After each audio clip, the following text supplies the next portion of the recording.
Excellence, Monseigneur. Bonjour. Présentez-vous, s'il vous plaît.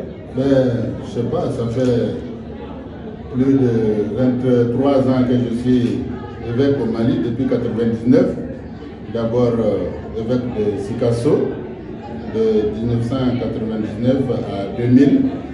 Et puis après, évêque de Mopti, après le départ de feu Monseigneur Georges Fongro. Et en même temps, administrateur apostolique de Sikasso.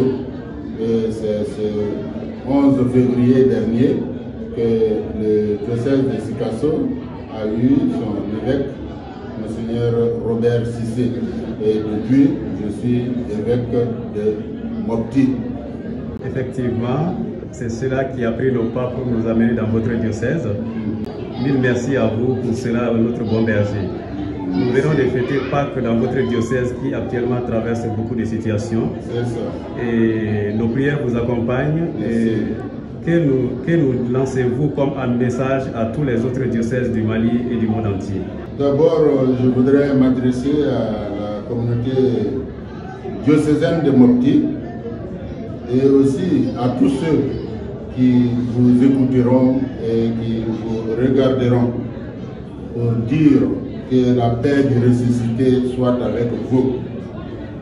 À l'occasion des fêtes pascales, nous voulons de façon spéciale nous adresser à nos frères et sœurs chrétiens qui, pendant 40 jours de prière, de jeûne, d'abnégation et d'aumône, ont essayé de se rapprocher un peu plus de Dieu et de leurs frères.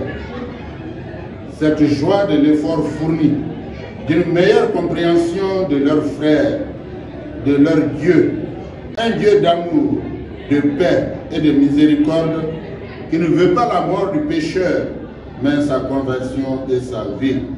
Que par la résurrection de notre Seigneur Jésus, cette joie demeure toujours en vous et que la grâce vous soit accordée en abondance.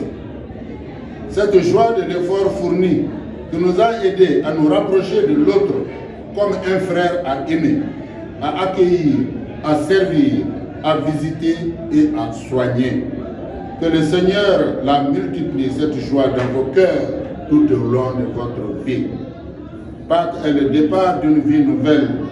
Le Seigneur nous invite désormais à revêtir une peau neuve pour bâtir une vie, une société axée sur le pardon et la réconciliation. Car notre Dieu, par la passion, la mort et la résurrection de Jésus-Christ, s'est réconcilié le monde. Et c'est Jésus qui nous invite à vivre cette réconciliation avec tous nos frères et toutes nos sœurs, sans distinction de race, d'ethnie ni de religion. À bâtir une société qui respire l'amour et le pardon. Une société qui soit la marque de ceux qui croient en Dieu, créateur et sauveur du genre humain. Nous n'oublions pas que nous sommes en période de carême pour nos frères musulmans qui ont emprunté le même chemin que nous, de jeûne et d'aumône. Nous leur souhaitons une bonne poursuite en disant que le jeûne qui plaît au Seigneur, c'est la pratique de la justice, de l'attention aux pauvres, à la veuve et à l'orphelin.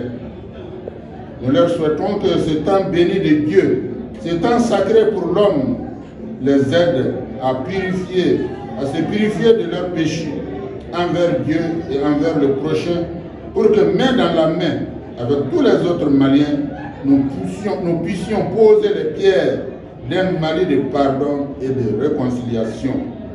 Que Dieu nous bénisse tous dans l'effort de construction d'une société nouvelle, le Mali droit, à laquelle aspirent tous les Maliens et toutes les Maliennes. Que le Seigneur nous accorde sa paix. À tous, nous souhaitons une bonne et heureuse fête de Pâques.